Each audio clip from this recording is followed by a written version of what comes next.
शशि बाबू लंदन वाले बरसों से रहते तो ये लंदन में है, लेकिन इनके दिल में आज भी हिंदुस्तान बसता है। और ई हमन उनका नलायक बेटवा विजय बाबू। सर आपसे ज्यादा नशा तो तुम में है।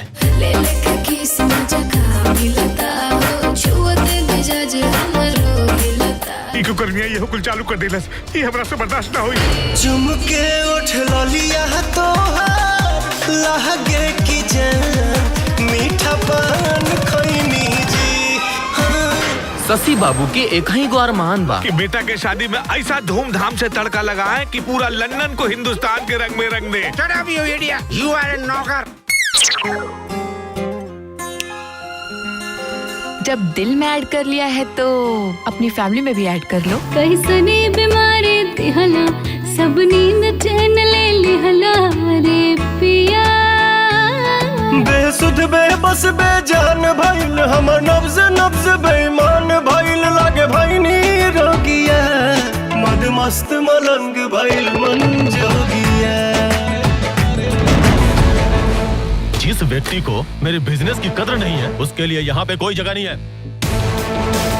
बेटा दुनिया के कौना भी लड़की से ब्याह कर, बाकी घर में तहर ब्याह ना होए देव। वहाँ तेरी शादी नहीं होगी। Excuse me. उससे बेहतर 1000 लड़के खड़े कर दूंगा, लेकिन विजय जैसा प्यार करने वाला कोई नहीं मिलेगा। ना तू बेटा के बाप माने राजा भोज महाराज पापा। मुझे ये प्रस्ताव स्वीकार है। तेरा मिलना ही सब कुछ, न कुछ पाने को बाकी है। तुझसे ही सांस आती है,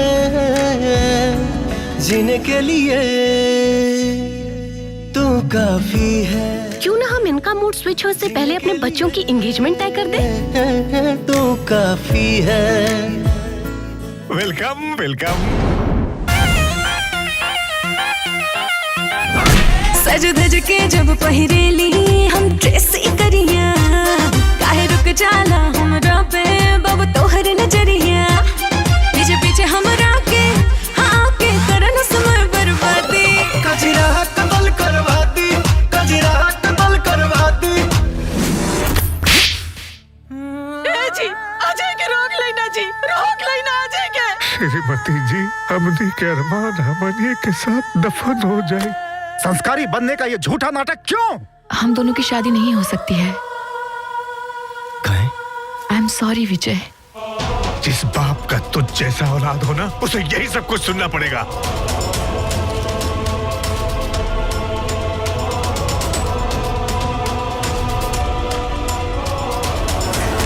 बच्चा लोगन के परवरिश लंदन में कैदी और उम्मीद श्रवण कुमार के।